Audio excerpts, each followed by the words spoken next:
ನಮಸ್ತೆ friends, welcome back to teacher Divya YouTube channel. ಸ್ನೇಹಿತರೆ, ಇಂದಿನ ಈ ಒಂದು ವಿಡಿಯೋದಲ್ಲಿ 7ನೇ ತರಗತಿಯ ಸಮಾಜ ವಿಜ್ಞಾನ ವಿಷಯಕ್ಕೆ ಸಂಬಂಧಿಸಿದಂತೆ LBA ಪ್ರಶ್ನೆ ಪತ್ರಿಕೆಯನ್ನು ನೋಡ್ತಾ ಹೋಗೋಣ. ಸ್ನೇಹಿತರೆ,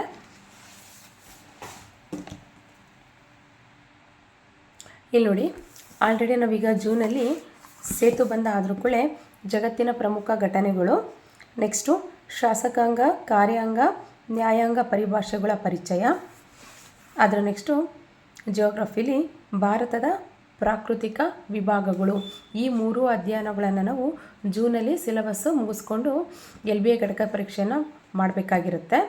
ಸೊ ಹಾಗಾಗಿ ಇಲಾಖೆಯೂ ಕೂಡ ಸಮಾಜ ವಿಜ್ಞಾನ ವಿಷಯಕ್ಕೆ ಸಂಬಂಧಿಸಿದಂತೆ 3 ಪಾಠಗಳಿಂದ ಒಂದು LBAಯನ್ನು ಮಾಡ್ಬೋದು ಅನ್ನೋದಕ್ಕೆ ಅನುಮತಿಯನ್ನು ನೀಡಿರೋದ್ರಿಂದ ಈ 3 ಘಟಕಗಳನ್ನ ಒಳಗೊಂಡಂತೆ LBA ಪ್ರಶ್ನೆ ಪತ್ರಿಕೆಯನ್ನು ರಚಿಸಿದ್ದೀನಿ ಸ್ನೇಹಿತರೆ. ಸೊ ಪ್ರಶ್ನೆ ಪತ್ರಿಕೆಯನ್ನು ನೋಡ್ತಾ ಹೋಗೋಣ.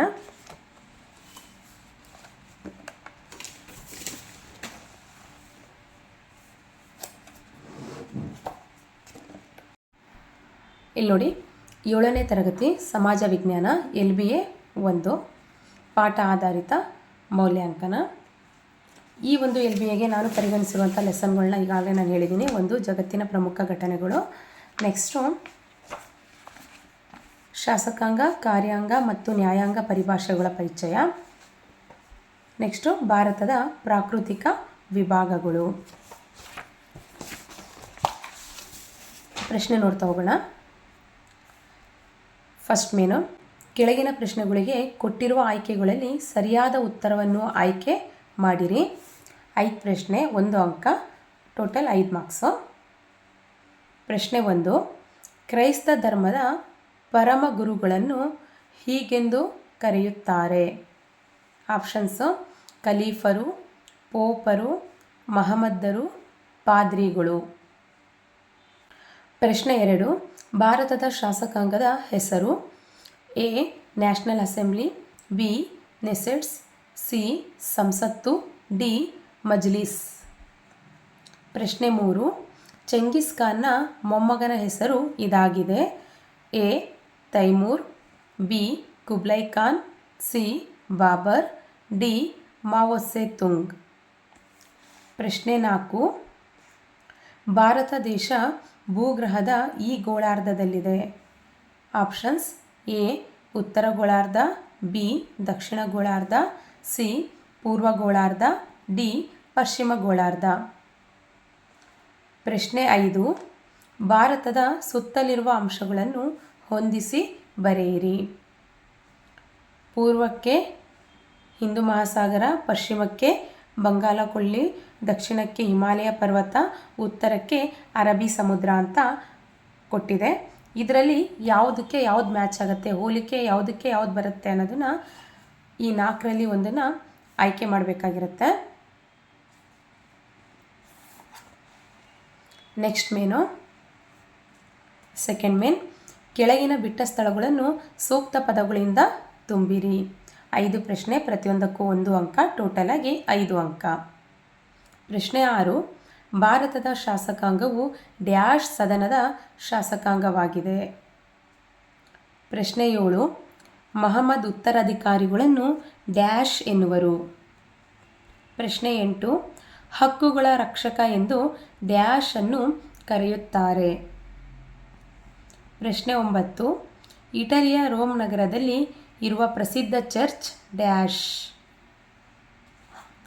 ನೆಕ್ಸ್ಟು ಥರ್ಡ್ ಮೇನು, ಕೆಳಗಿನ ಪ್ರಶ್ನೆಗಳಿಗೆ ಒಂದು ವಾಕ್ಯದಲ್ಲಿ ಉತ್ತರಿಸಿರಿ.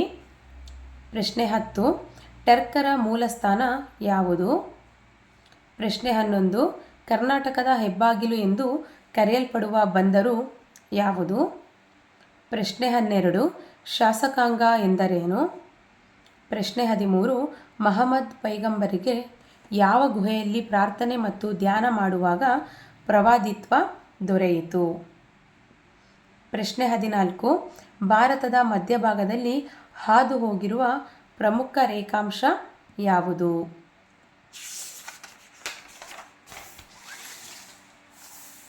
ಪ್ರಶ್ನೆ 6, ನೈಜ ಕಾರ್ಯಾಂಗ ಎಂದರೇನು? ನೆಕ್ಸ್ಟು ಫೋರ್ತ್ ಮೇನು, ಕೆಳಗಿನ ಪ್ರಶ್ನೆಗಳಿಗೆ 2-3 ವಾಕ್ಯಗಳಲ್ಲಿ ಉತ್ತರಿಸಿರಿ. ಪ್ರಶ್ನೆ 16, ಧರ್ಮಯುದ್ಧ ಕ್ರುಸೇಡ್ಗಳಿಗೆ ಕಾರಣವೇನು? ಪ್ರಶ್ನೆ 17, ಭಾರತದ ಭೌಗೋಳಿಕ ಸನ್ನಿವೇಶ ಕುರಿತು ಬರೆಯಿರಿ. ಇದು ಮಾದರಿ ಪ್ರಶ್ನೆ ಪತ್ರಿಕೆ, ನಾನು ರಚಿಸಿರುವಂತಹ ಪ್ರಶ್ನೆ ಪತ್ರಿಕೆ ಆಗಿರುತ್ತೆ ಸ್ನೇಹಿತರೆ. ಸೊ ಈ ಪ್ರಶ್ನೆ ಪತ್ರಿಕೆಗೆ ಉತ್ತರವನ್ನು ನೋಡ್ತಾ ಹೋಗೋಣ, ಆನ್ಸರ್ಸ್ನ. ಇಲ್ಲಿ ನೋಡಿ, ಫಸ್ಟ್ ಮೇನಿಗೆ ಕೊಟ್ಟಿರುವ ಆಯ್ಕೆಗಳಲ್ಲಿ ಸರಿಯಾದ ಉತ್ತರವನ್ನು ಆಯ್ಕೆ ಮಾಡಿರಿ. ಇದಕ್ಕೆ ಕ್ರೈಸ್ತ ಧರ್ಮದ ಪರಮ ಗುರುಗಳನ್ನು ಹೀಗೆಂದು ಕರೆಯುತ್ತಾರೆ. ಇದಕ್ಕೆ ಆನ್ಸರು ಆಪ್ಷನ್ ಬಿ, ಪೋಪರು. ಆಪ್ಷನ್ ಬಿ, ಪೋಪರು. ನೆಕ್ಸ್ಟು, ಭಾರತದ ಶಾಸಕಾಂಗದ ಹೆಸರು ಸಂಸತ್ತು.